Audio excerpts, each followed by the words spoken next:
मित्रांनो, big boss season 6 आणि इथं ट्विस्ट फिक्स आहे हे कन्फर्म होतं. आणि ह्या वेळेचा सीझन थोडाफार मला अनफेअर वाटतोय कुठेतरी, कारण की आज जो इव्हेक्ट झाला आहे तो शॉकिंग आहे. तर चला मित्रांनो, ह्या व्हिडिओमध्ये आपण तेच बोलणार आहे. तर व्हिडिओला लाईक नसेल केला तर लाईक पण करून घ्या, आणि तुम्ही जर आपल्या चॅनलवर नवीन असाल तर सबस्क्राईब सुद्धा करा, कारण की आपण असेच नवीन नवीन अपडेट घेऊन येत राहतो. मित्रांनो, बिग बॉस सीझन 6 हे थोडंसं अनफेअर का म्हणतोय, कारण की मित्रांनो, आता जे प्लेयर बाहेर जाणार आहे त्यांचं नाव आहे रोशन भजनकर. मित्रांनो, बिग बॉस मध्ये वोटिंग करा बोलतात जिओ हॉटस्टार ऍप डाउनलोड करून. मित्रांनो, हे फक्त जिओ हॉटस्टार डाउनलोड व्हायला पाहिजे, त्याचं सबस्क्रिप्शन भेटलं पाहिजे म्हणून तिथे वोटिंग करायला लावतात.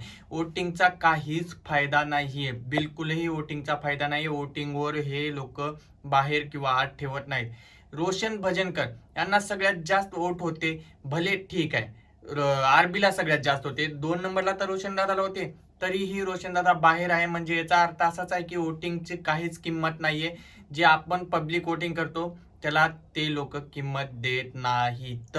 सरळ आणि सोपं उदाहरण आहे की मित्रांनो, रोशनदादा बाहेर गेला याच्यावरूनच दिसतंय. आणि आता मेन जे गोष्ट आहे मित्रांनो, ती म्हणजे सीझन 5चा विनर सूरज चव्हाण होता. त्याच्यानंतर ऍक्टर लोकांनी थोडा स्टँड घेतला की आम्ही एवढं स्ट्रगल करतोय, आम्ही सगळं करतोय, तर तुम्ही आम्हाला विनर नाही बनवत. हे अशा गोष्टी झालेल्या आहेत. त्याच्यामुळे ह्या वेळेसचा ऍक्टर कन्फर्म विनर आहे, म्हणजे सिरियल मधलाच कोणतरी विनर होणार आहे, कारण की त्यानं ठरवलेलं आहे विनर कुणाला करायचं आणि काय नाही. ते विनर कोण होईल हे कमेंट बॉक्स मध्ये नक्की सांगा.